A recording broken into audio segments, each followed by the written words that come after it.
Imagine um mundo em que não existissem leis. Um mundo onde a moral verdadeira estivesse viva dentro de cada indivíduo.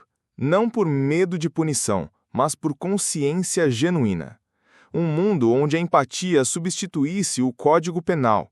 Onde a compaixão fosse mais poderosa que qualquer força policial.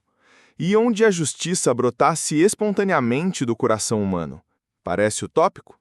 Ou talvez seja apenas o que esquecemos que é possível. Esse episódio é uma imersão profunda nessa questão. Por que precisamos de leis, religiões, dogmas e governos para regular o que deveria ser orgânico e natural dentro de nós? Onde está a moral verdadeira? O que substituiu nossa capacidade de agir com consciência? E por que, mesmo em sociedades cheias de doutrinas e regras, ainda prevalece o caos? Hoje, vamos atravessar juntos essa paisagem densa da alma humana com reflexões filosóficas, analogias cotidianas e questionamentos profundos. Vamos explorar o que pensadores como Simone Weil, Erich Fromm, Yogananda, Dostoiévski e Arthur Berlet podem nos ensinar sobre esse vazio que ocupa o lugar da consciência. Capítulo 1. A ilusão da moral externa. Se todos que seguem uma religião ou tivessem uma moral verdadeira, a política e as leis seriam desnecessárias. Essa frase pode parecer provocativa à primeira vista, mas pare e observe. O que é a lei senão uma tentativa de conter impulsos destrutivos? Por que é necessário ditar normas, criar códigos civis e penais, instaurar polícias e tribunais? A resposta é simples e, ao mesmo tempo, profundamente desconcertante. Porque a maioria das pessoas não respeita o outro por consciência, mas por medo de punição. O filósofo Thomas Hobbes dizia que o homem, em seu estado natural, é o lobo do homem. Mas será que isso é verdade? Ou será que essa natureza violenta é apenas o reflexo de um mundo desprovido de educação espiritual e de autoconhecimento? Se a bússola moral estivesse viva em cada ser humano, não como dogma cego, mas como prática genuína de empatia, compaixão e justiça, então não precisaríamos de representantes para regular aquilo que o coração já saberia fazer. Jean-Jacques Rousseau nos lembrou de algo que hoje parece esquecido. O homem nasce bom, a sociedade é que o corrompe. Mas o que é essa sociedade senão a soma de indivíduos que perderam o contato com o seu centro moral? E mais, se a corrupção externa nasce do vazio interno, de onde virá a cura? Não será de fora para dentro, mas do centro para a superfície. As religiões, na sua origem, surgiram como bússolas para essa travessia. Prometiam ser pontes entre o instinto e a sabedoria, entre o caos e a ordem interior. Mas, ao longo do tempo, muitas se tornaram instituições de controle. Deixaram de ser trilhos para se tornar cercas. Em vez de ensinar a amar, passaram a ensinar a temer. O sagrado virou um instrumento de culpa. A fé, moeda de barganha. A ética, um espetáculo. A política, por sua vez, transformou-se em uma tentativa desesperada de conter os estragos da falência espiritual coletiva. Quando os indivíduos perdem a capacidade de se autorregular, de viver com consciência, surge a necessidade de líderes, de regras, de punições. E assim, pouco a pouco, criamos um sistema de fora para dentro. Mas quanto mais tentamos controlar o comportamento sem iluminar a alma, mais leis precisamos criar. É como tentar conter uma represa rachada apenas com fitas adesivas. Capítulo 2. O Estado como remendo da alma. As instituições, no fundo, são remendos para um tecido que deveria ser inteiro desde dentro. Quando o ser humano falha em sua própria soberania moral, transfere esse poder a um sistema externo, um governo, um código, um líder. Mas o que é o Estado senão um reflexo ampliado de nossa incapacidade coletiva de viver em harmonia? Erich Fromm, em O Medo à Liberdade, disse que o ser humano moderno troca sua autonomia por segurança. Ele prefere ser regulado a se responsabilizar por suas escolhas. E essa troca é silenciosa, cotidiana. entregamos ao Estado a tarefa de garantir a ordem que deveríamos cultivar dentro de nós. Ao invés de ensinar as crianças a sentir empatia, ensinamos a obedecer. Ao invés de cultivar a escuta, cultivamos a hierarquia. O professor que deveria inspirar, pune.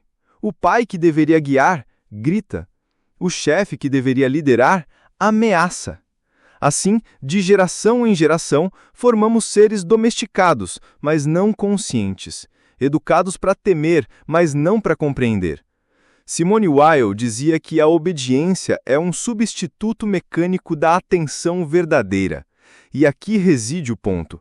Leis são muletas para uma humanidade que esqueceu como andar com os próprios valores. Capítulo 3. O cotidiano como espelho da desconexão. Analise seu dia. Quantas vezes você agiu por convicção genuína e quantas por medo de reprovação? Quantas gentilezas nasceram da empatia e quantas da etiqueta? Quando você ajuda alguém, faz por conexão ou por obrigação moral? No ônibus lotado, alguém levanta para o idoso. Um gesto belo. Mas seria feito se não houvesse ninguém observando? Quantos cumprimentos são vazios? Quantos bom dia são apenas sons? Vivemos encenando cordialidade onde deveria haver verdade. Essa performance moral é o teatro do mundo. A religião ensina a amar, mas o fiel julga o outro. A lei proíbe o roubo, mas o mercado explora. A política prega a justiça, mas alimenta a desigualdade. Por quê? Porque a raiz ainda está seca. A consciência foi substituída por performance. Como disse Alan Watts, a moralidade que depende da vigilância dos outros é apenas uma prisão. Capítulo 4. A viagem de Arthur Berlet. Um mundo possível. Em seu livro Os Discos Voadores, Arthur Berlet relata uma experiência extraordinária. Sua abdução por seres de um planeta chamado Akart. Lá, ele conheceu uma civilização avançada, onde todos os habitantes trabalhavam por consciência, e apenas os anciãos governavam, não por poder, mas por sabedoria. E em Akart não havia necessidade de polícia, nem exércitos, nem prisões. As pessoas viviam com um senso de propósito, de comunidade, de integridade.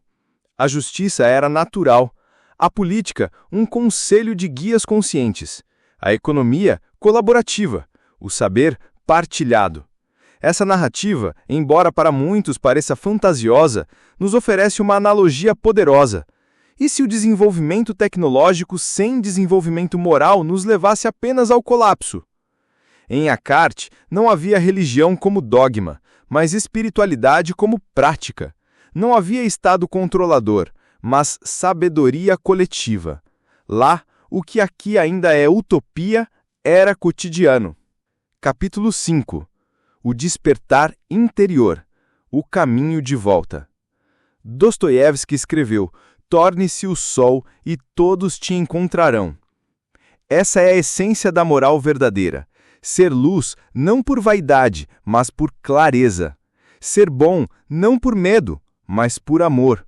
Cultivar a empatia como se cultiva um jardim, com paciência, com entrega, com verdade. A consciência precisa ser despertada, não imposta. Não há lei que ensine compaixão. Não há dogma que substitua a presença. O caminho é interno. O retorno é silencioso. Yogananda dizia que o autodomínio é mais forte do que conquistar milhares em batalha. E é isso. O novo mundo começa com o domínio de si. Quando nos libertamos da necessidade de aprovação externa, começamos a agir com verdade interna. Conclusão. O vazio onde deveria haver consciência. O problema não é a política, é o vazio onde deveria haver consciência. Não é a lei que está errada, mas a necessidade de sua existência. Não é a religião que falhou, mas nossa preguiça de vivê-la com verdade. Imagine um mundo onde cada gesto fosse consciente, onde o amor não fosse um mandamento, mas uma consequência, onde o outro não fosse um obstáculo, mas um espelho. Esse mundo não está em Akart, está em nós. Adormecido, mas possível. começa com uma escolha, com um olhar mais profundo, com uma pergunta sincera. E se eu fosse o mundo que desejo ver? Essa é a travessia. E você já deu o primeiro passo.